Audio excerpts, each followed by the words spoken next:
My name's Walt Adamson. I'm a researcher at the University of Glasgow, and the main topic of my research is sleeping sickness, which is a disease that you get in sub-Saharan Africa from getting bitten by tsetse flies. The World Health Organization has a goal of eradicating one of the forms of the disease by 2030. And I think there's still quite a lot to understand just about how it transmits and why.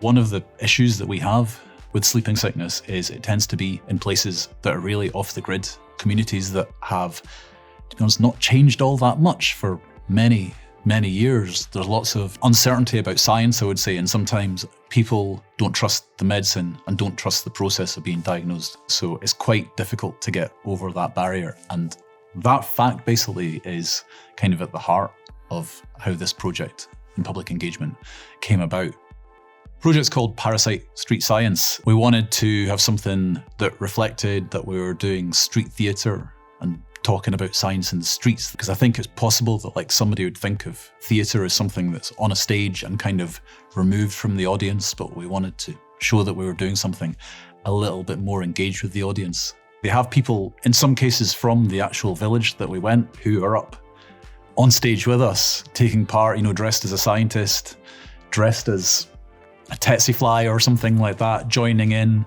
singing, dancing, talking to people. And I think that really helps to break down barriers. I noticed one of the first things when we got this costume was the red and yellow stripes. The first thing I thought when I saw it is that looks a lot like a mascot for Partick Thistle Football Club. So I got in touch with Partick Thistle and said, could we do something? And they said, yeah. So we had a kind of prototype of the performance at half-time in a Partick Thistle football match. A few weeks after that, we went to Malawi and did the kind of Malawian leg. By this time, the performance had grown a little bit. There was just it was longer. It was just kind of a bit more thought out.